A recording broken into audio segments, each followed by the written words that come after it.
تلنگانہ کے ضلع جگتیال کے کورٹلہ ٹاؤن کے 17ویں وارڈ میں واقع اردو اسکول کی ترقی کے لیے حکومت نے 49 لاکھ روپے کے فنڈز منظور کیے ہیں۔ یہ فنڈز سابق کونسلر سوگربی اور کانگریس پارٹی کے ریاستی جنرل سیکریٹری محمد اکبر کی کوششوں سے حاصل ہوئے ہیں۔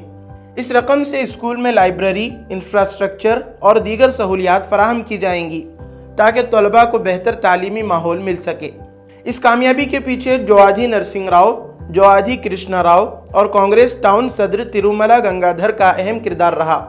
پروگرام میں یونائیٹڈ مسلم مائنورٹی رائٹس آرگنائزیشن کے ریاستی ورکنگ صدر محمد مجاہد نے سوگربی اور اکبر کو شال اڑا کر اعزاز دیا۔ ان کا کہنا تھا کہ جو بھی ہمارے بچوں کی تعلیم کے لیے کام کرے، چاہے وہ کسی بھی پارٹی سے ہو، وہ قابل ستائش ہے۔ پروگرام میں عبدالقیوم، عبدالباری، تبریز، اسماعیل، علیم، عمران اور دیگر معززین و والدین نے شرکت کی۔